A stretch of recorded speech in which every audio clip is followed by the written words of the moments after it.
Assalamualaikum warahmatullahi wabarakatuh.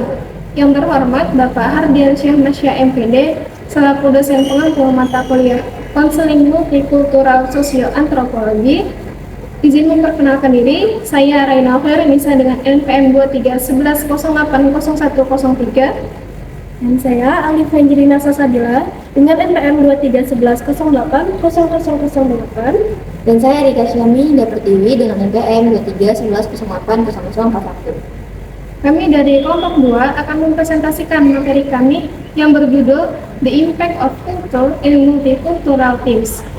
Untuk materi pertama itu akan disampaikan oleh saya sendiri, materi kedua akan disampaikan oleh rekan saya Alifa Angel, dan materi ketiga akan disampaikan oleh rekan saya Erika Siami. Semuanya, pada kesempatan ini kita akan bahas salah satu aspek penting dalam dunia kerja yang seringkali menjadi penentu keberhasilan atau kegagalan sebuah tim, yaitu budaya.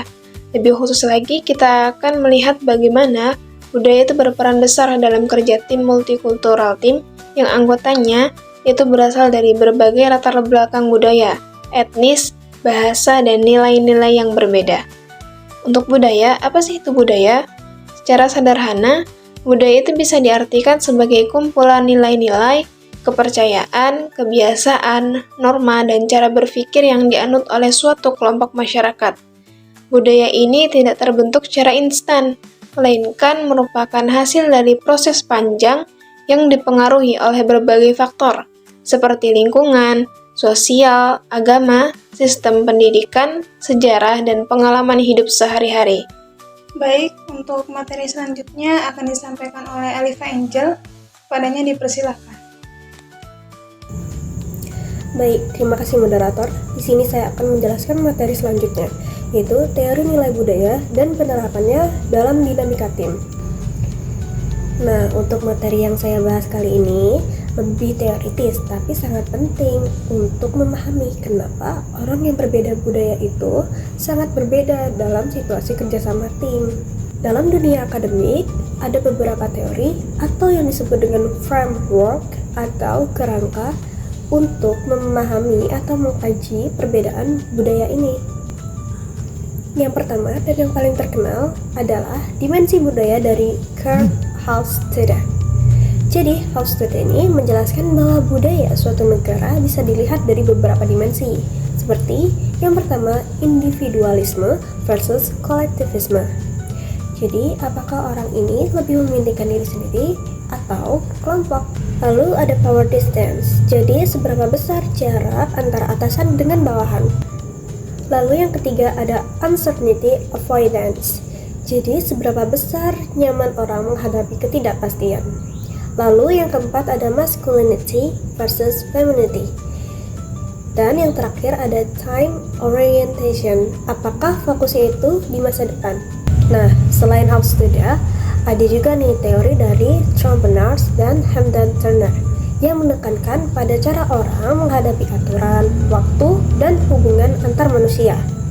Misalnya nih, ada budaya yang menekankan kesamaan aturan untuk semua orang atau universalism.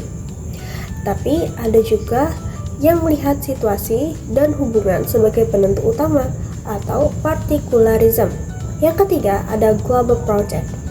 Jadi, global project ini studi besar-besaran yang mengukur nilai-nilai budaya dalam konteks kepemimpinan dan organisasi dan mengelompokkan negara-negara berdasarkan klaster budaya.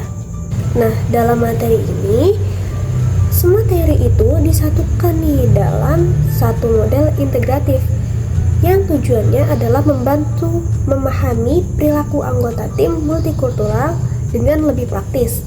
Misalnya, kalau kita tahu bahwa tim kita terdiri dari orang-orang dengan budaya kolektivistik, kita bisa memilih pendekatan kerjasama tim yang lebih partisipatif.